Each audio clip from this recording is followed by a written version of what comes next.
우리가 알고 있는 건 전부 거짓말이었습니다. 제국은 칼에 무너진 게 아니었습니다. 왕의 오만 때문에 신들이 분노했다는 이야기도 반은 맞고 반은 완전히 틀렸습니다. 지금 눈앞에 떠올려 보세요. 메소포타미아의 심장부, 아카드의 도시들. 곡식 창고는 비어가고 운하는 말라붙고 사람들은 진흙 벽돌로 만든 집을 버리고 남쪽으로 또 남쪽으로 도망칩니다. 그리고 어느 날 세계 최초의 제국이라 불리던 거대한 권력이 지도에서 사라집니다. 2026년 기준으로 약 4200년 전의 일입니다.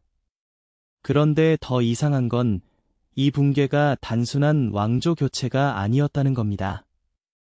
고고학자들이 땅속에서 찾아낸 흔적은 무려 300년 가까이 이어진 극심한 건조와, 그러니까 한 세대가 아니라 10세대가 넘게 버텨야 했던 기후재앙을 가리키고 있거든요.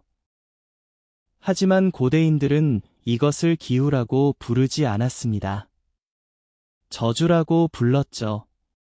그 저주의 중심에는 한 남자가 있었습니다. 스스로를 신이라 선언한 왕, 나람신.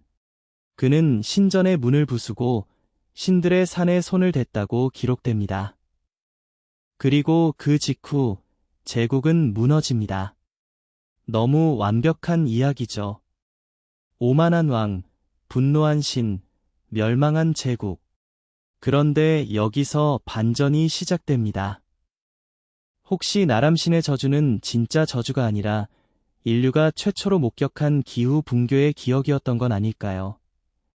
지금부터 시간을 되감아 보겠습니다. 제국이 무너진 폐허에서 시작해 세계 최초의 황제가 어떻게 탄생했고 왜 가장 강했던 순간에 모든 것이 갈라지기 시작했는지.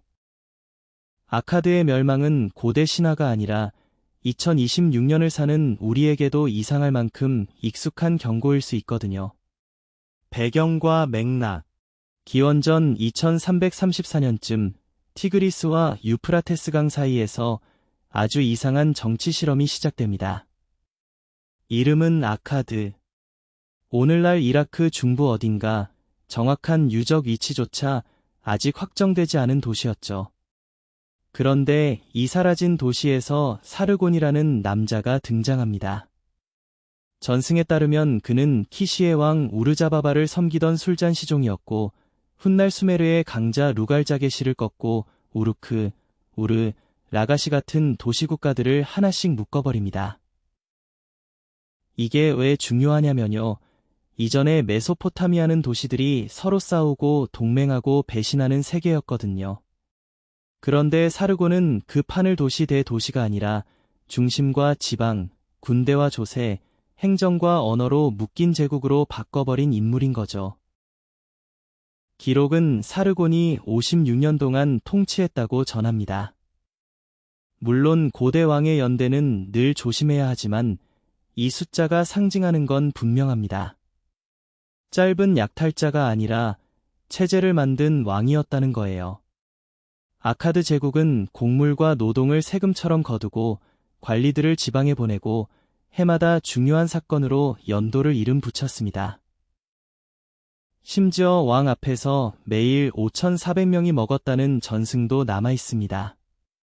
단순한 궁정 식사가 아니라 거대한 상비군과 관료 조직을 암시하는 장면이죠. 그런데 여기서 질문이 생깁니다. 사르곤은 왜 이렇게까지 넓은 땅을 직접 묶으려 했을까요? 권력욕 때문이었을까요?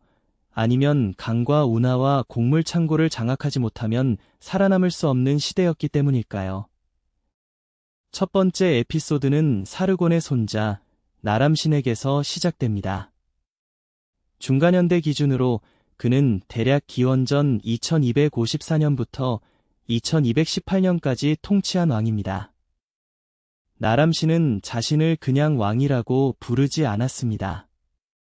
세계의 내방위의 왕, 더 나아가 살아있는 신으로까지 표현되죠.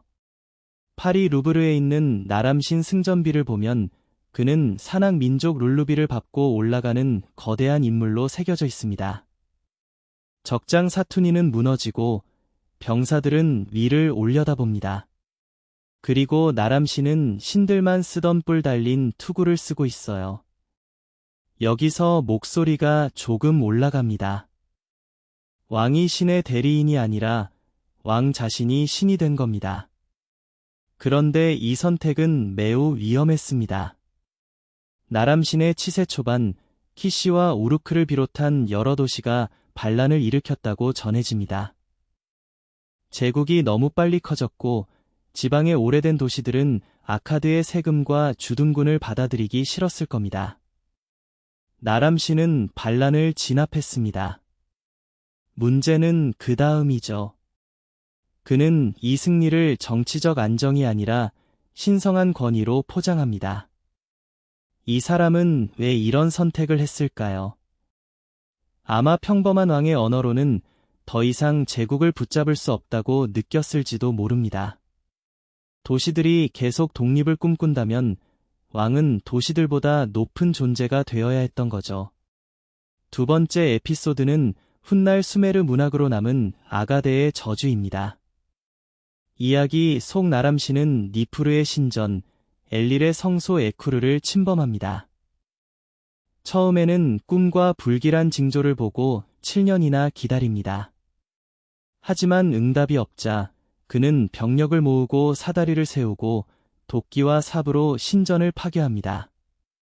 그러자 바람과 폭풍의 신 엘릴이 분노해 자그로스 산지의 구티인을 불러오고 길에는 사자가 사라지고 전령은 끊기고 밭은 곡식을 내지 않으며 시장에서는 은 1세겔로 살 수 있는 곡물과 기름이 겨우 반 리터 수준으로 줄어듭니다. 이것은 단순한 신화가 아닙니다. 사람들이 실제 붕괴를 이해하기 위해 만든 고대의 재난 해석서인 거죠. 하지만 반전은 여기 있습니다. 실제 역사에서는 나람신이 에쿠르를 파괴했다기보다 오히려 복원했을 가능성도 제기됩니다. 그러니까 저주는 사건 기록이라기보다 제국은 왜 무너졌는가라는 질문에 대한 후대의 도덕적 답변일 수 있습니다.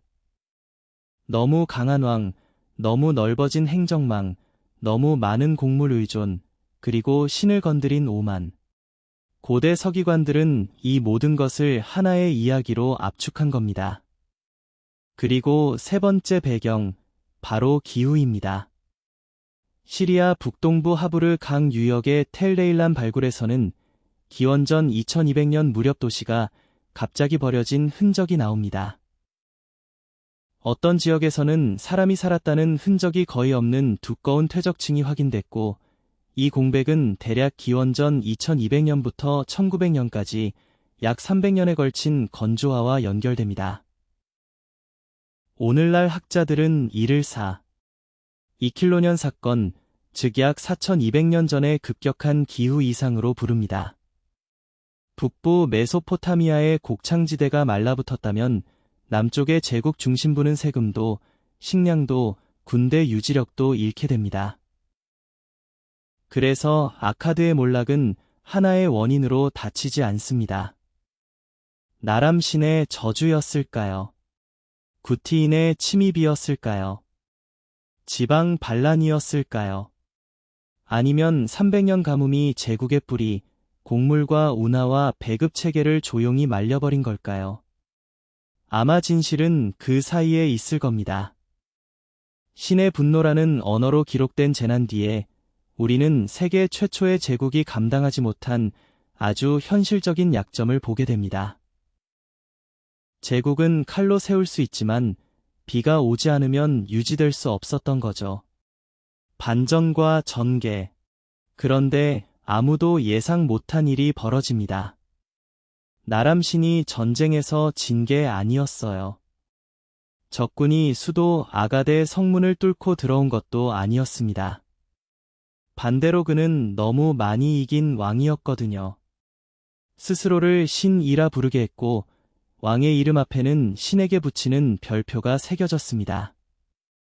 인간 왕이 신의 자리까지 올라간 순간 제국의 긴장감은 최고조에 다다른 거죠. 첫 번째 균열은 신전에서 시작됩니다. 후대 수메르 문학은 나람신이 니푸르의 엘릴 신전을 훼손했다고 말합니다. 이게 실제 사건인지 몰락 뒤에 더 씌운 정치적 이야기인지는 논쟁이 있지만 중요한 건 사람들이 그렇게 믿었다는 겁니다. 제국이 흔들리자 사람들은 질문했겠죠. 왜 곡식이 줄었지? 왜 교역로가 끊겼지? 왜 왕의 명령이 더 이상 먹히지 않지? 그리고 답은 하나로 모입니다. 왕이 신을 건드렸다. 저주가 시작됐다.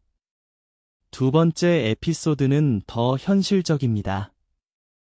아카드 제국은 군대와 세금으로 굴러가는 거대한 기계였습니다. 지방 도시들은 곡물세를 바치고 노동력을 내고 군량을 보냈습니다. 평소라면 10%의 곡물세도 견딜 수 있었겠지만 수확량이 30% 줄어드는 해가 반복되면 이야기가 달라집니다. 창고는 비고 관리들은 같은 양을 거두려 하고 농민들은 씨앗으로 남겨야 할 보리까지 내놓게 되는 거죠. 고대 기록에는 은 1세겔로 사던 곡물의 양이 급격히 줄어드는 시계 가격 폭등 이미지가 등장합니다. 쉽게 말해 어제는 한 달을 버티던 돈이 오늘은 7일치 식량도 못 사는 상황이 온 겁니다. 그리고 여기서 반전이 옵니다. 아카드를 무너뜨린 건 단순히 저주가 아니라 하늘의 침묵이었을 가능성이 큽니다. 기원전 2200년 전후 메소포타미아 북부와 시리아 일대에는 장기 가뭄이 찾아옵니다. 일부 연구자들은 이 건조화가 약 300년 동안 지역 문명을 뒤흔들었다고 봅니다. 비가 오지 않으면 강이 줄고 강이 줄면 운하가 마르고 운하가 마르면 보리밭이 죽습니다. 제국의 군대는 칼로 도시를 점령할 수는 있어도 구름을 명령할 수는 없었거든요. 세 번째 장면은 국경입니다. 북쪽 초원과 산악지대의 사람들도 굶주립니다. 그러면 이동합니다. 아카드 기록에 등장하는 구티인 같은 집단이 밀려오고 지방 총독들은 중앙의 명령보다 자기 도시의 생존을 먼저 생각하게 됩니다. 수도는 세금을 더 요구하고 지방은 더 숨기고 군대는 더 거칠어집니다. 제국의 수익률로 보면 정복지에서 어떤 잉여가 20%만 줄어도 군량, 성벽 보수, 관료급여가 동시에 흔들립니다. 겉으로는 왕의 권위가 무너진 것처럼 보이지만 안쪽에서는 경제와 기후와 신앙이 한꺼번에 금이 간 거죠. 그래서 나람신의 저주는 단순한 괴담이 아닙니다. 사람들은 설명할 언어가 필요했습니다. 먼지가 도시를 덮고 아이들이 굶고 신전에 바칠 재물이 줄어드는 현실을 그냥 기후 변화라고 부를 수는 없었을 겁니다. 그들에게는 그것이 신의 분노였고 우리에게는 300년 가뭄과 제국 시스템의 붕괴로 보입니다. 놀라운 건 둘 다 완전히 틀린 말은 아니라는 겁니다. 저주는 과학이 아니지만 사람들이 느낀 공포의 기록입니다. 가뭄은 신화가 아니지만 문명이 감당하지 못한 현실이었고요. 결국 아카드는 적에게만 무너진 게 아닙니다. 너무 넓어진 영토, 너무 무거운 세금, 너무 오래 이어진 가뭄, 그리고 신이 된 왕을 더 이상 믿지 못하게 된 사람들.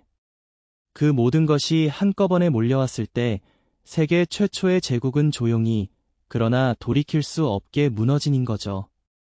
클라이맥스. 하지만 여기서 두 번째 반전이 나옵니다. 사람들은 오랫동안 이렇게 물었어요. 아카드는 왜 무너졌을까? 나람신이 신전을 모독해서, 구티족이 쳐들어와서, 왕이 너무 오만해서.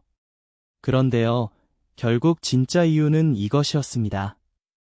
아카드는 전쟁에서 진 게 아니라 제국을 유지하던 계산식이 무너진 겁니다. 제국이라는 건 멋진 청동검과 왕의 비문만으로 버티는 게 아니거든요. 더 차갑게 말하면 제국은 곡물 장부입니다. 병사에게 줄 보리, 관리에게 줄 배급, 운송할 당나귀, 성벽을 고칠 노동력, 지방도시에서 수도 아가대로 올라오는 세금. 이 흐름이 플러스일 때 왕은 사방의 왕이 됩니다.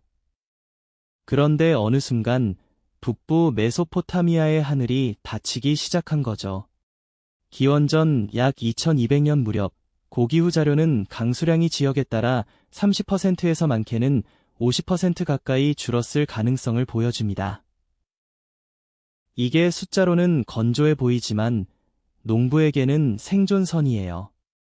비가 10% 부족하면 수확이 줄고 30% 부족하면 빚이 생기고 50% 부족하면 마을이 사라집니다. 실제로 텔레일란 같은 북부 도시에서는 번성하던 거주지가 갑자기 버려지고 그 위에 바람에 날린 먼지층이 쌓입니다. 사람이 떠난 자리에 흙이 들어온 거예요. 이건 전쟁의 흔적보다 더 조용하지만 훨씬 무섭습니다. 아카드의 핵심 약점은 바로 여기에 있었습니다. 남부의 도시들은 관계 농업에 기대고 있었지만 제국의 확장과 군사력은 북부의 곡물지대와 교역으로 목초지까지 묶어낼 때 가능했거든요. 그런데 비가 끊기자 북부 생산량이 줄고 지방 총독들은 세금을 올려 보냈겠죠. 왕궁은 예전처럼 병사와 관리에게 배급을 해야 하니까요. 하지만 농민 입장에서는 수확이 절반으로 줄었는데 같은 양을 바치라고 하면 그건 세금이 아니라 약탈처럼 느껴집니다. 여기서 나람신의 저주가 다시 읽힙니다. 문학 속 이야기는 말합니다. 나람신이 엘릴의 신전 에쿠르를 파괴했고 신들이 분노해서 아카드에 굶주림과 혼란을 내렸다고요. 그런데 이 저주는 단순한 종교 설화가 아닐 수 있습니다. 후대 사람들이 기억한 것은 왕이 신에게 벌받았다가 아니라 왕의 질서가 사람들을 먹여 살리지 못했다 였던 겁니다. 저주의 문구에는 이런 식의 세계가 나옵니다. 들판은 곡식을 내지 않고 강에는 물고기가 줄고 도시에는 먹을 것이 없고 사람들은 서로를 의심합니다. 이건 신화의 과장이지만 동시에 재난 보고서처럼 들리죠. 제국이 무너질 때 가장 먼저 사라지는 건 왕좌가 아닙니다. 가격의 안정입니다. 배급의 신뢰입니다. 내년에도 씨앗을 뿌릴 수 있다는 감각입니다. 생각해보세요. 사르곤이 세운 아카드 제국은 대략 기원전 2334년부터 2154년 전후까지 약 180년 동안 메소포타미아를 묶어냈습니다. 나람신은 그 절정에서 스스로를 신격화하고 내 방향의 왕이라고 불렸습니다. 그런데 180년짜리 제국을 무너뜨린 건 단 하루의 반란이 아니었습니다. 약 300년에 걸친 건조화, 이른바 2킬로년 기후 사건의 시작부였던 거죠. 180년의 정치 질서가 300년짜리 기후 압력 앞에서 버티지 못한 겁니다. 그리고 더 무서운 건 가뭄이 혼자 온 게 아니라는 점입니다. 가뭄은 곡물 부족을 만들고, 곡물 부족은 세금 부족을 만들고, 세금 부족은 군대 약화를 만들고, 군대 약화는 지방 반란을 만들고, 지방 반란은 교역으로 붕괴를 부릅니다. 그러면 다시 곡물이 더 부족해져요. 이건 한번 미끄러지면 스스로 가속되는 붕괴의 나선입니다. 그래서 구티족의 침입도 다르게 보입니다. 그들이 정말 아카드를 무너뜨린 최종 타격이었을 수는 있어요. 하지만 이미 제국이 단단했다면 산악 부족의 침입은 국경 문제로 끝났을 겁니다.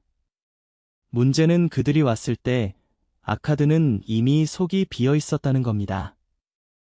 창고는 부족했고 지방은 등을 돌렸고 왕의 이름은 더 이상 식량을 보장하지 못했습니다.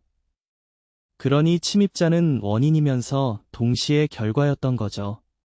나람신의 저주는 그래서 가장 강력한 알리바이였습니다. 우리는 행정 실패로 무너졌다라고 말하는 대신 왕이 신을 모독해서 신들이 도시를 버렸다라고 말하는 편이 훨씬 이해하기 쉬웠거든요. 신의 분노는 한 문장으로 설명됩니다. 하지만 기후변화, 세금 압박, 물류 붕괴, 지방 반란, 군사력 약화는 너무 복잡하죠. 인간은 복잡한 붕괴보다 선명한 죄인을 더 좋아합니다. 결국 아카드의 마지막 장면은 신화와 과학이 서로를 부정하는 장면이 아닙니다. 오히려 서로 겹쳐지는 장면입니다. 점토파는 저주라고 불렀고 지층은 가뭄이라고 말합니다. 왕의 비문은 승리를 새겼지만 버려진 도시의 먼지는 패배를 기록했습니다. 그리고 그 둘을 함께 읽을 때 우리는 알게 되는 거죠. 세계 최초의 제국은 신에게 벌받아서 무너진 것이 아닙니다. 신의 이름으로 설명할 수밖에 없을 만큼 사람들이 감당하기 어려운 현실을 만났던 겁니다. 물이 줄고 곡식이 줄고 신뢰가 줄었습니다. 제국은 칼로 시작했지만 결국 장부에서 무너졌습니다. 그리고 나람신의 저주는 그 붕괴를 기억하기 위해 고대인들이 남긴 가장 아름답고도 잔혹한 제목이었던 겁니다. 마무리. 그러니까 아카드의 몰락은 단순히 저주 때문이었다라고 끝낼 이야기가 아닌 거죠. 나람신이 신전을 모독했고 신들이 분노에 제국을 버렸다는 기록은 너무 매혹적입니다. 그런데 그 뒤에서 흙은 말라가고 곡물은 줄고 사람들은 도시를 떠나고 있었거든요. 어쩌면 고대인들이 말한 저주는 하늘에서 떨어진 형벌이 아니라 설명할 수 없었던 기후 재난에 붙인 이름이었을지도 모릅니다. 그리고 이 지점이 묘하게 오늘과 연결됩니다. 거대한 국가는 군대와 행정, 무역로로 버틸 수 있지만 물과 식량의 균형이 무너지면 가장 강한 제국도 흔들린다는 사실 말이에요. 아카드는 세계 최초의 제국이었지만 동시에 환경 변화 앞에서 얼마나 취약한지 보여준 최초의 경고였던 거죠. 댓글로 아카드의 몰락은 신의 저주였을까요? 아니면 기후 재난의 기억이 신화가 된 걸까요? 알려주세요. 이런 역사 미스터리를 계속 따라가고 싶다면 보이 페달 구독도 잊지 말아주세요. 오늘 언급한 2킬로년 기후 사건과 아카드 관련 자료는 설명란 링크 확인해주세요. 다음 편 예고, 우리는 바빌론보다 더 오래된 도시 우르의 밤으로 들어가 한 점토판에 남은 왕의 이름이 왜 신화와 역사를 갈라놓았는지 추적해 보겠습니다. 브리테니커 https://www 브리테니커 스미소니언 매거진 https://www 스미소니언 매그 내셔널 지오그래픽 https://www 내셔널 지오그래픽 설명란에는 참고자료와 이어지는 롱폼 링크를 정리해두겠습니다. 사건의 배경을 더 깊게 보고 싶다면 설명란 자료를 함께 확인해주세요. 구독해두시면 다음 편을 이어서 보실 수 있습니다.